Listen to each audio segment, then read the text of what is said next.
Pseudopod is extruded into this universe from a dimension of purest fear. It's beautiful in its own alien way, but what's to come will unsettle you.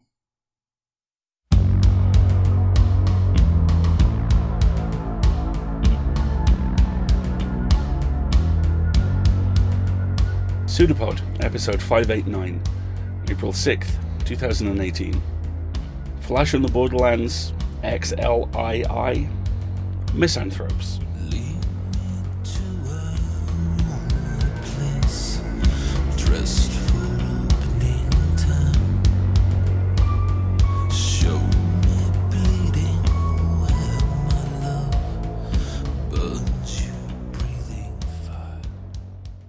Hello everyone, welcome to Pseudopod, the weekly horror podcast. I'm Alistair, your host, and this week,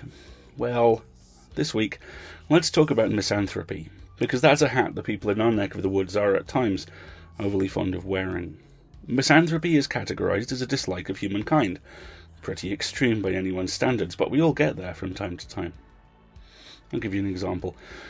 I live in a town which, as Marguerite perfectly described, is named after my favourite pastime, but pronounced differently.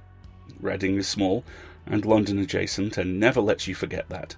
People don't move. They dive through tiny gaps in pedestrian traffic, gather in and across shop doorways, generally do their best impression of London foot traffic without the added advantages of a Lego store, coffee shop, or famous monument where people were murdered in the past being nearby. I am 6'2". I'm somewhere in the region of 300 pounds.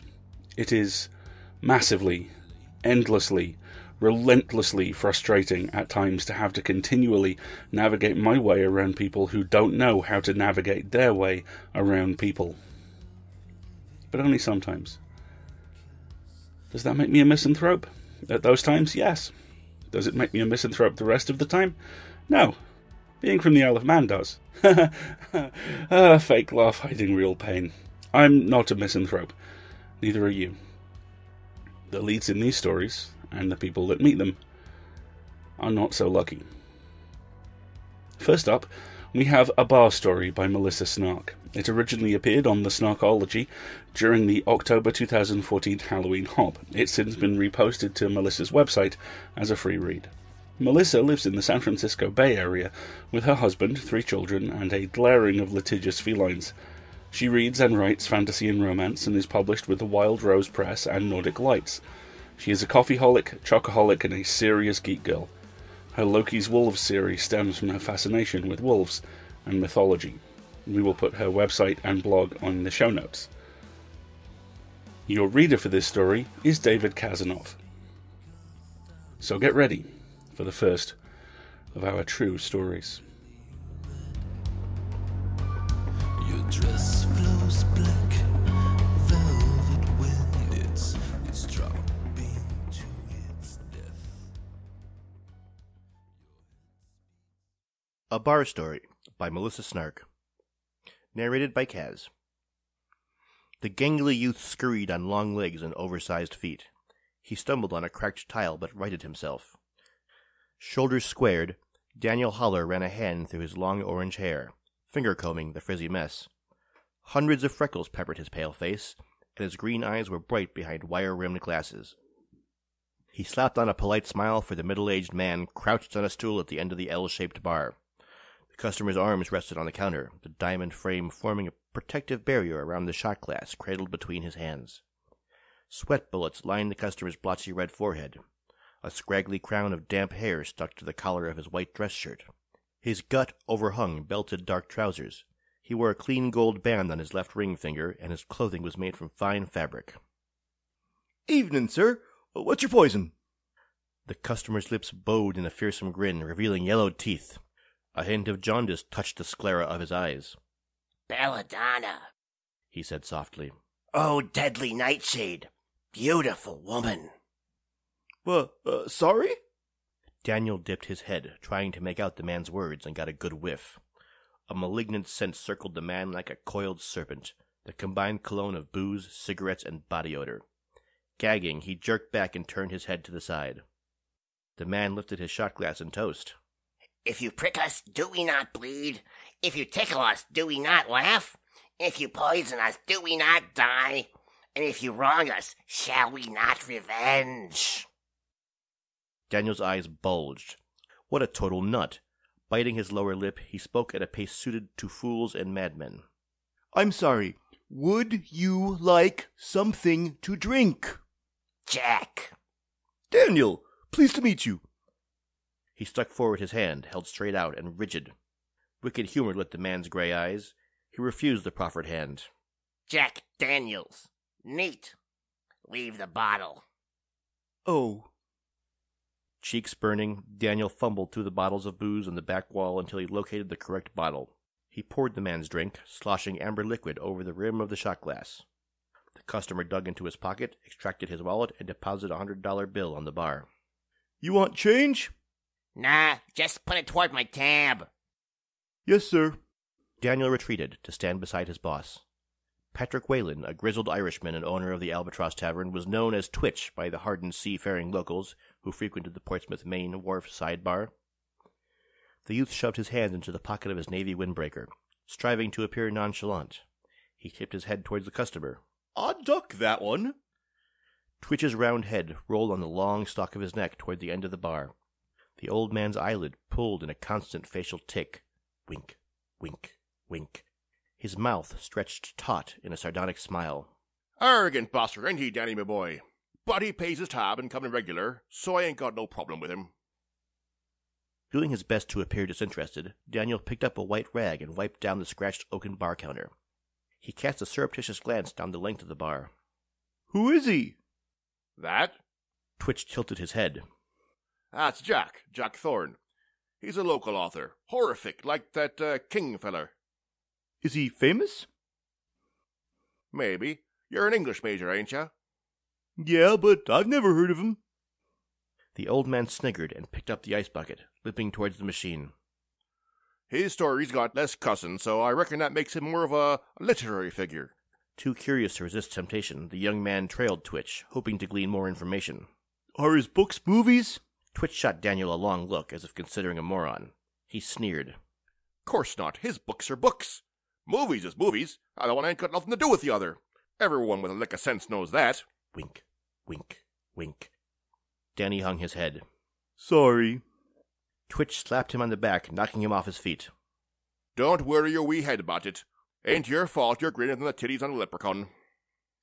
The boy's face lit like wildfire, drawing another cackle from the old man. Cursing the pale complexion that went with his ginger hair, Daniel tried and failed to keep his speculative gaze averted from Jack Thorne. The author sat twisted on his stool, engaged in animated conversation with the empty seat beside him. There was no one else at the bar in either direction. Twitch filled the ice bucket to the brim and thrust the container into the boy's hands. Here, go dump this in the bin. My leg is aching something fierce. Obediently, the young man trotted to the ice machine. He emptied the bucket and returned to fill it again. Who's he talking to? That one's crazy as a loon. Leaning forward, Twitch tapped his temple and spoke in a hushed voice. Talks to himself, and lives all alone in a big house out in the promontory. Jack Thorne's disquieting gray eyes pinned him. A chill tore through Daniel's soul.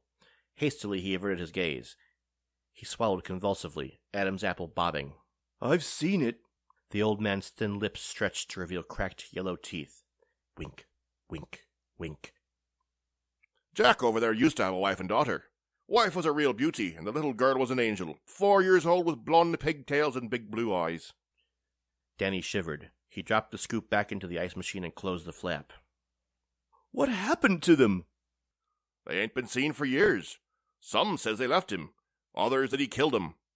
There was a police investigation, but no body's ever been found. No one knows. Danny leaned in close so the old man's sour breath scoured his nostrils. What do you think happened? Twitch's predatory smile swelled. He threw up clawed hands and shouted, He ate 'em! Heart slamming against his breast, Daniel leapt backwards. He dropped the bucket and ice cubes scattered across the floor. His foot slipped on wetness and his knees locked. He slammed his elbow against the counter. Sharp pain lanced through his entire arm. Twitch roared with laughter. Humiliation stung Daniel's pride worse than his injured elbow. A cold sweat broke out across his body. Staggering, he retreated towards the bathroom, heading towards the smirking author. Jack Thorne grabbed the boy's arm as he stumbled past. That ghoulish face leered at him. They tasted real good.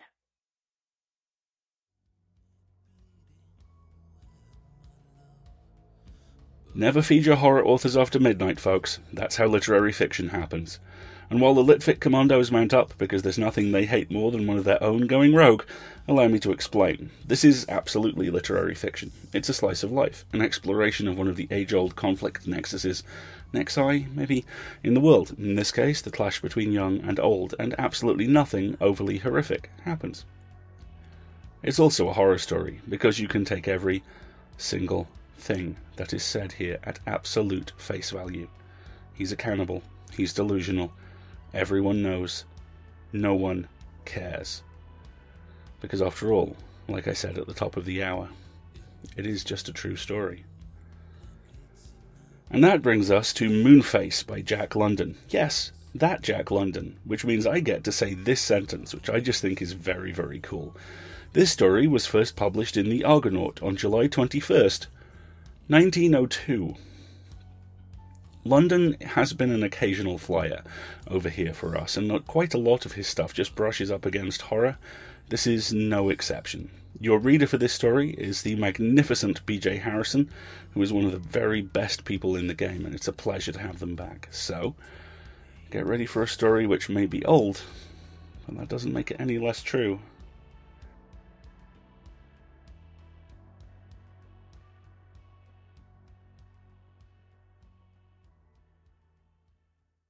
Moonface, a story of moral antipathy. Written by Jack London. Narrated by B.J. Harrison. John Claverhouse was a moon-faced man. You know the kind. Cheekbones wide apart, chin and forehead melting into the cheeks to complete the perfect round, and the nose broad and pudgy, equidistant from the circumference, flattened against the very center of the face like a dough ball upon the ceiling. Perhaps that is why I hated him.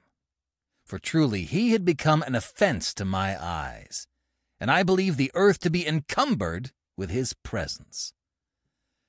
Perhaps my mother may have been superstitious of the moon, and looked upon it over the wrong shoulder at the wrong time. Be that as it may, I hated John Claverhouse. Not that he had done me what society would consider a wrong or an ill turn. Far from it. The evil was of a deeper, subtler sort, so elusive, so intangible, as to defy clear, definite analysis in words. We all experience such things at some period in our lives. For the first time we see a certain individual, one who the very instant before we did not dream existed, and yet, at the first moment of meeting, we say, I do not like that man. Why do we not like him? We do not know why. We know only that we do not. We have taken a dislike, that is all. And so I, with John Claverhouse. What right had such a man to be happy? Yet he was an optimist. He was always gleeful and laughing. All things were always all right. Curse him. Ah, how it grated on my soul that he should be so happy. Other men could laugh, and it did not bother me. I even used to laugh myself before I met John Claverhouse. But his laugh, it irritated me, maddened me, as nothing else under the sun could irritate or madden me. It haunted me, gripped hold of me, and would not let me go. It was a huge, gargantuan laugh. Waking or sleeping, it was always with me, whirring and jarring across my heartstrings like an enormous rasp. At break of day, it came whooping across the fields to spoil my pleasant morning reverie. Under the aching noonday glare, when the green things drooped and the birds withdrew to the depths of the forest, and all nature drowsed, his great ha-ha and ho-ho rose up to the sky and challenged the sun. And at black midnight, From the lonely crossroads where he turned from town into his own place came his plaguey cachinations to rouse me from my sleep and make me writhe and clench my nails into my palms. I went forth privily in the night time and turned his cattle into his fields, and in the morning heard his whooping laugh as he drove them out again. "It is nothing," he said. "The poor dumb beasties are not to be blamed for straying into fatter pastures." He had a dog he called Mars, a big, splendid brute, part deerhound and part bloodhound, and resembling both. Mars was a great delight to him, and they were always together. But I bided my time, and one day, when opportunity was ripe, lured the animal away and settled for him with strychnine and beefsteak. It made positively no impression on John Claverhouse. His laugh was as hearty and frequent as ever, and his face as much like the full moon as it always had been. Then I set fire to his haystacks and his barn. But the next morning, being Sunday, he went forth blithe and cheerful. "Where are you going?" I asked him, as he went by the crossroads. "Trout," he said, and his face beamed like a full moon. "I just dote on trout." Was there ever such an impossible man? His whole harvest had gone up in his haystacks and barn. It was uninsured, I knew. And yet in the face of famine and the rigorous winter, he went out gaily in quest of a mess of trout, forsooth, because he doted on them.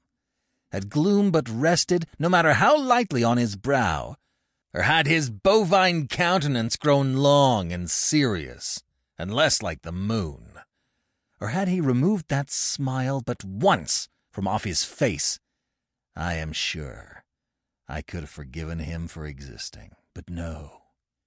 He grew only more cheerful under misfortune. I insulted him. He looked at me in slow and smiling surprise. "I fight you? Why?" he asked slowly. And then he laughed. "You are so funny. Ha ha! You'll be the death of me. What would you? It was past endurance. By the blood of Judas, how I hated him. Then there was that name, Claverhouse. What a name! Wasn't it absurd? Claverhouse! Merciful heaven, why Claverhouse? Again and again I asked myself that question. I should not have minded Smith or Brown or Jones, but Claverhouse. I leave it to you. Repeat it to yourself. Claverhouse. Just listen to the ridiculous sound of it. Claverhouse. Should a man live with such a name? I ask of you. No, you say. And no, said I. But I bethought me of his mortgage. What of his crops and barn destroyed? I knew he would be unable to meet it. So I got a shrewd, close-mouthed, tight-fisted moneylender to get the mortgage transferred to him. I did not appear, but through this agent I forced the foreclosure, and but few days, no more believe me than the law allowed, were given John Claverhouse to remove his goods and chattels from the premises. Then I strolled down to see how he took it, for he had lived there upward of 20 years. But he met me with his saucer eyes twinkling, and the light glowing and spreading in his face till it was as a full-risen moon.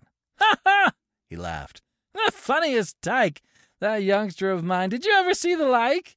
Let me tell you, he was down playing by the edge of the river when a piece of the bank caved in and splashed him. 'Oh, Papa,' he cried, 'a great big puddle flew up and hit me.'" He stopped and waited for me to join him in his infernal glee. "I don't see any laugh in it," I said shortly, and I know my face went sour.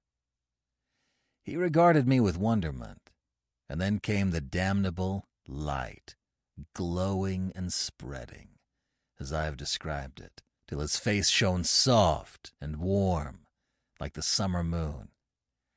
And then the laugh. That's funny. You don't see it, eh? He doesn't see it. Why, look here. You know a puddle. But I turned on my heel and left him. That was the last. I could stand it no longer. The thing must end right there, I thought. Curse him. The earth should be quit of him. And as I went over the hill, I could hear his monstrous laugh reverberating against the sky. Now, I pride myself on doing things neatly. And when I resolved to kill John Claverhouse, I had it in mind to do so in such fashion that I should not look back upon it and feel ashamed. I hate bungling, and I hate brutality. To me, there is something repugnant in merely striking a man with one's naked fist. It is sickening. So to shoot, or to stab, or club John Claverhouse, oh, that name, did not appeal to me. And not only was I impelled to do it neatly and artistically, but also in such a manner that not the slightest possible suspicion could be directed against me. To this end I bent my intellect, and after a week of profound incubation, I hatched the scheme. Then I set to work. I bought a water spaniel bitch, 5 months old, and devoted my whole attention to her training. Had anyone spied upon me, they would have remarked that this training consisted entirely of one thing: retrieving. I taught the dog, which I called Bellona, to fetch sticks I threw into the water, and not only to fetch, but to fetch at once, without mouthing or playing with them. The point was that she was to stop for nothing but to deliver the stick in all haste. I made a practice of running away and leaving her to chase me, with the stick in her mouth, till she caught me. She was a bright animal, and took to the game with such eagerness that I was soon content. But after that, at the first casual opportunity, I presented Bellona to John Claverhouse. I knew what I was about, for I was aware of a little weakness of his, and of a little private sinning, of which he was regularly and inveterately guilty. No, he said, when I placed the end of the rope in his hand. No, you don't mean it. And his mouth opened wide as he grinned all over his damnable moon face. I kind of thought somehow you didn't like me, he explained. Wasn't it funny for me to make such a mistake? And at the thought he held his sides with laughter. What is her name? He managed to ask between paroxysms. Bellona, I said. He tittered. What a funny name. I gritted my teeth, for his mirth put them on edge, and snapped out between them. She was the wife of Mars, you know.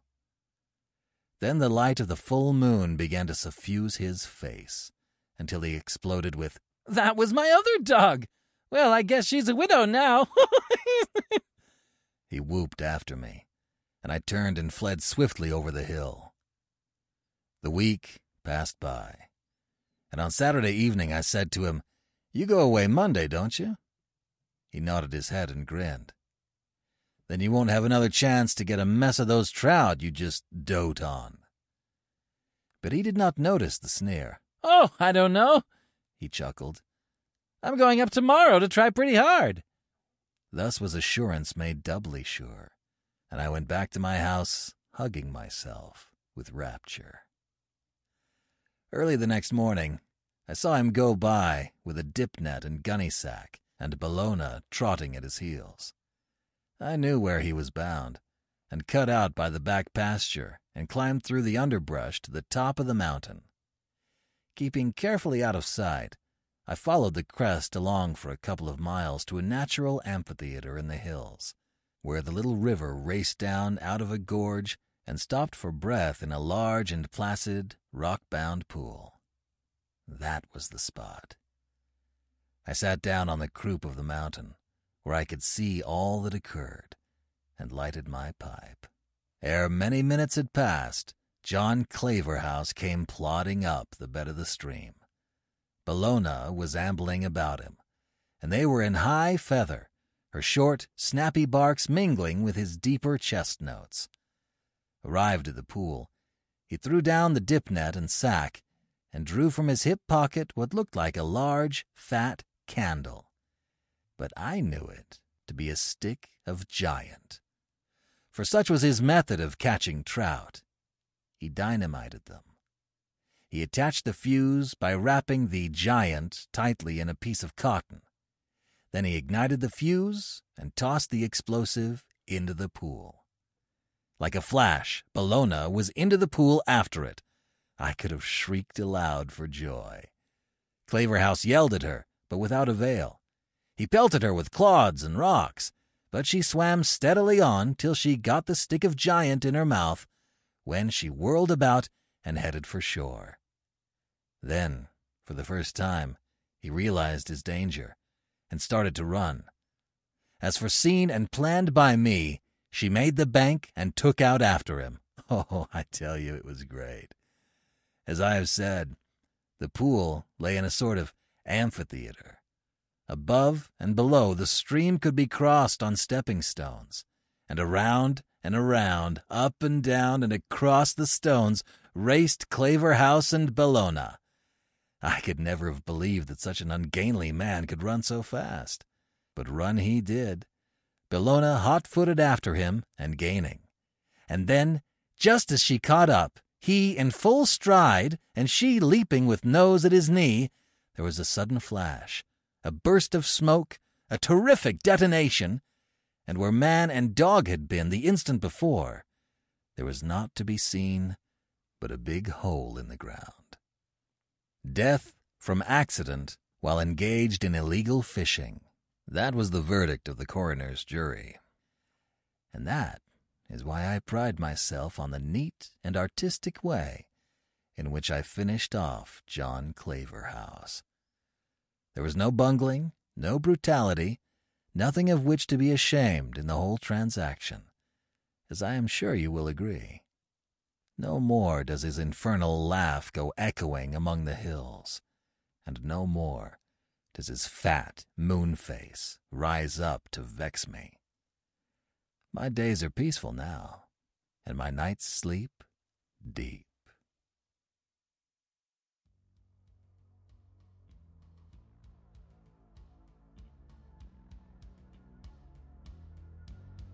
This is as much sociopathy as it is misanthropy.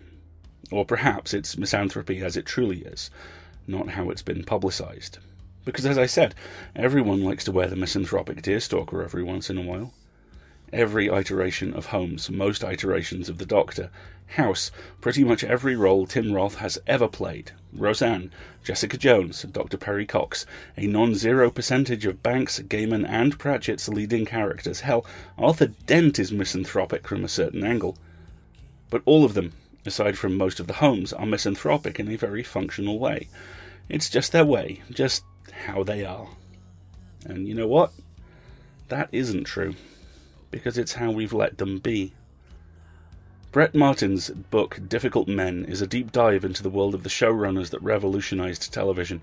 David Chase, David Simon, Matthew Weiner, David Milch, Alan Ball, many more all changed TV as a medium for the better in unprecedented ways, and there are almost none of them I would want to share an elevator with. We romanticize assholery. We view being an arrogant, loud-mouthed braggart with no social skills as a badge of office, as a good brand. It mystifies me in so many ways, most of them not leaving bruises. The ones that do are the ones displayed here. The joy of destruction, the profound schadenfreude of seeing someone you don't like because of their stupid face taken down a peg. Physical murder done for the lols, long before anyone would even consider memeing it. And that brings us to Edgar. Edgar is a Pseudopod original, and you're about to meet him thanks to Sam Gorenstein. Sam is a writer, journalist and comic from the Albany, New York area. He's a member of the improvisational theatre company Mopco and a regular at the Lark Tavern Comedy Open Mic Night. When we asked him whether he had anything to say regarding this story, he said he would like to dedicate it to his late uncle, Conan Gorenstein, who passed away in 2013. Your reader for this story is the magnificent Tad Callan. So, one more time, one more true story.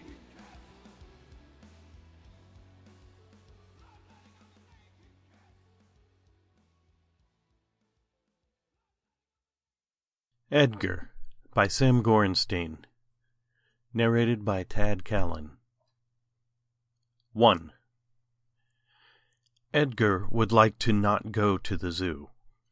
He would like to not marvel at the giraffes, nor the toucans, nor the goats. Edgar would like his nephew to pick a different place. He makes this clear. His nephew offers a counterpoint in the form of banging his light-up fire truck against the wooden leg of the living room table. Edgar would like to not have people crack his furniture with their playthings. He makes this clear as well. His nephew, Stanley, offers a counterpoint by continuing to bang his light-up fire truck against the wooden leg of the living room table. Edgar will go to the zoo. He is a good babysitter, Edgar. His sister will see this. He did not lose Stanley's older brother Charlie at a carnival 3 years ago. Even if he had, he also found his nephew's older brother Charlie at the same carnival not long after. Rather, the police found him. Someone found him, and it's the finding that was truly important. Because we're all lost in our own unique ways, Edgar had said, all searching, all elbowing to find our way through, and isn't it more worth celebrating the relief of any of those losses than in lamenting their addition? Edgar's sister offered a counterpoint in the form of not speaking with him for 2.5 years. They hurry by the jaguar cage, the reptile garden, the aquarium. Edgar holds his nephew on his shoulders, and they watch the penguins contemplate their captivity. 2. The Ukrainian T-bird is a violent, non-flying creature with a plume of tail feathers that curl back towards its head like a handle. If the lighting is proper, its coloring and sheen are close to that of expired cough syrup. It screeches with ceaseless terror at anything larger than a pigeon approaching its cage. Edgar's nephew will not leave it alone. "I want it to bite me," his nephew says, pounding on the plastic. Some people stare, though most don't, and the ones that do are gone before Edgar can decide if he should offer an excuse. There are other things to look at, of course. Edgar suggests they go look at one of those other things. He tugs at a corduroy strap on Stanley's overalls, but Stanley pulls away from him with a little shout and continues to pound. There are no holes large enough for the bird to fit its beak through. Edgar tells his nephew this. There are holes large enough for Edgar's nephew to fit his finger through, as they both find out. Edgar yanks him back from the cage. Stanley is bleeding. 3. The first aid station is closed until 4. Edgar presses a paper towel to his nephew's index finger as they sit on a bench nearby. Stanley refuses to do so himself, beaming, attempting to show his wound to other visitors. "I got bit," he shouts. "It bit me." Edgar agrees that he is not responsible for the cut. He did not pull his nephew away too quickly. The edges of those air holes were not sharp enough to break skin.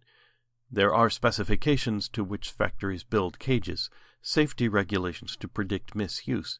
He couldn't have stopped his nephew from reaching in, strong-willed as children often are, but he took every correct step as a result. He caused no harm. He is still a good babysitter. He lifts the paper towel to check again. Still bleeding, but definitely a bite. No doubt. He looks closely to see if the blood is congealing. It truly is a bite, he realizes. Yes, definitely not his fault. Although, if he is remembering properly, the bird had been cowering on the other side of the cage at the time. 4. There's another bite on the ride home. Edgar doesn't notice it until they're 1.5 miles from the zoo. He is only checking the rearview mirror to make sure his nephew doesn't pick at the single adhesive bandage Edgar was able to unearth from his glove compartment. The aid station had not reopened at 4. His nephew hunches down, out of view of the mirror, no doubt hiding his actions, no doubt playing games with Uncle Edgar. Edgar is certain of this. He cranes upward, his nephew pulling down further. The car's ceiling prevents Edgar from angling up any more. He considers readjusting the mirror, but that would be too obvious, too close to admitting he doesn't know what his nephew is doing. A good uncle knows without needing to check. As does a good uncle pay attention to the road, he realizes, veering back into the correct lane. He looks at the mirror. His nephew is sitting straight again, face blank. The bandage appears untouched. Edgar concedes to his inevitable defeat and adjusts the mirror. His nephew's right leg is bleeding near the ankle, bleeding quickly. He pulls over in a fast food parking lot and unbuckles to examine it more carefully. It's another bite. 2 rigid cuts symmetrically plucked into his nephew's skin, deep cuts.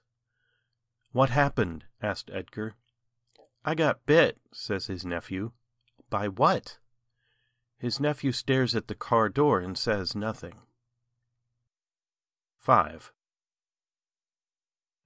They ask Edgar if he saw his nephew trying to harm himself. "No," says Edgar. They ask Edgar if he's tried to harm his nephew. "No," says Edgar. They do not believe him. They will have to call the boy's mother. "Fine," he says. He sits in the hospital waiting room as Stanley gets stitches. The cuts were even deeper than Edgar had thought, a few millimeters from the bone. Edgar had wondered if something in the back seat had scraped up against his nephew, but Edgar's car was clean. There was nothing back there, certainly nothing that could draw blood. Edgar stacks the gardening magazines on the table next to him by color, then by relative size, looking for any variation around the perimeters of different issues of the same publication. Then he unstacks them and places them with their cousins in a varnished magazine rack on the wall. He rescues a peanut butter candy bar from a brown twist knob vending machine. He leaves it in the tray on the bottom. He sits back down. "Hello, Uncle Edgar," says Charlie. "Hello, Charlie," says Edgar. Charlie is taller now, up to his mother's shoulders. His hair a little brighter. His voice is a little louder, a little easier to follow. Edgar's sister says nothing. She has the doctors take her in immediately. She almost forgets Charlie and leaves him with Edgar, but comes back to pull her elder son along. Edgar is alone again. He gets up and checks to see if the candy bar is still in the tray of the vending machine. It isn't. He sits back down. Edgar realizes the man behind the check-in desk is staring at him, has been staring at him. Edgar looks away and moves to another chair. He looks back at the desk. The man is still staring, muttering something. This was the man who checked Edgar in when Edgar had carried Stanley from the car, when Edgar could not stop the bleeding.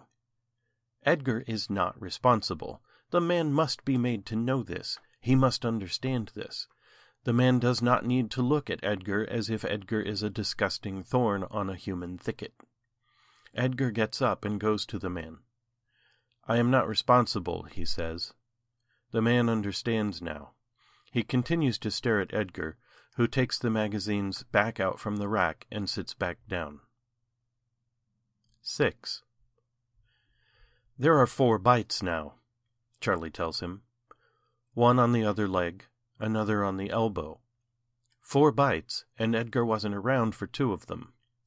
The doctors saw them form, so it can't be his fault. Unless, as the doctors now believe, it's an infection, or a contagion, and the bites aren't bites but lesions. Edgar's nephew is quarantined, and Edgar won't be allowed to leave until they're sure he's not spreading it. His sister still says nothing to him. No, she says 2 things. 'What did you give him?' 'I didn't give him anything,' says Edgar. 'What did he touch?' 'He touched everything,' says Edgar. It's not just Edgar they keep from leaving, though they keep him the longest. By the end of the night, there's 5 bites. By morning, 8. There's 14 at the end of the week. But nothing on Edgar, nothing on Charlie, or Edgar's sister, or any of the other patients or doctors or visitors. They let him go, let him visit his younger nephew, though they still don't let him get close. His nephew is not crying, not upset, though much less excited than Edgar last saw him. They've hooked him to an IV and a television remote. The marks are clear, on his chin, on his stomach, on his arms, his hands, his shoulders, but they're too uniform, too deliberate. He's not bleeding anymore. They can stop that fast enough for now. "It's still biting me," he says.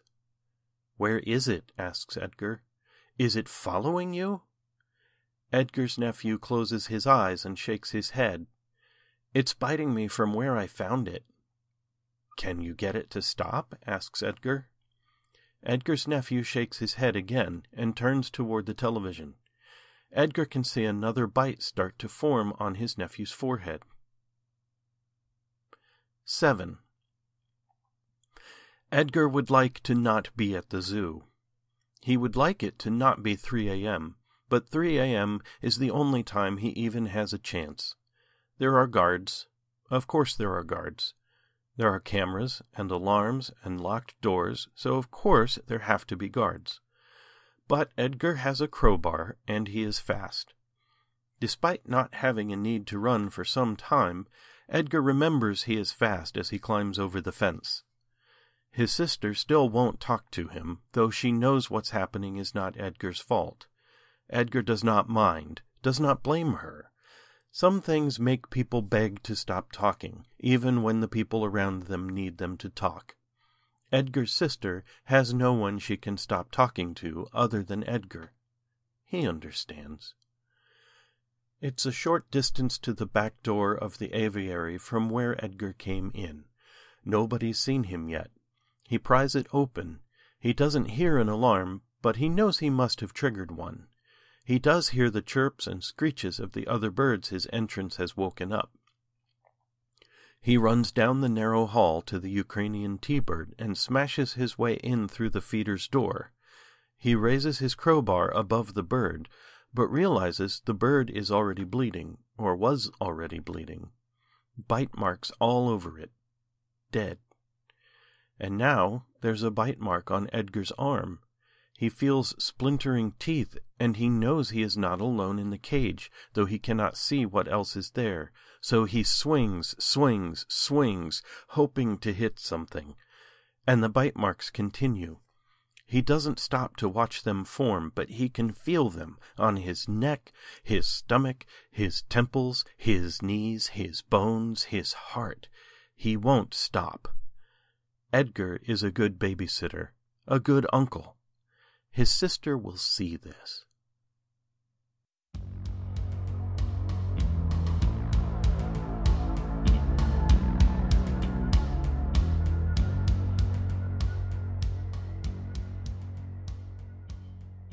Again, this is one of those pieces that hops across the genre lines when you aren't paying attention to it. The horrific element, the most literal one at any rate, here is the bites and their refusal to stop. The sense of something malicious that has attached itself to the kid because it can, because it wants to. Throwing dynamite for a dog, burning the world.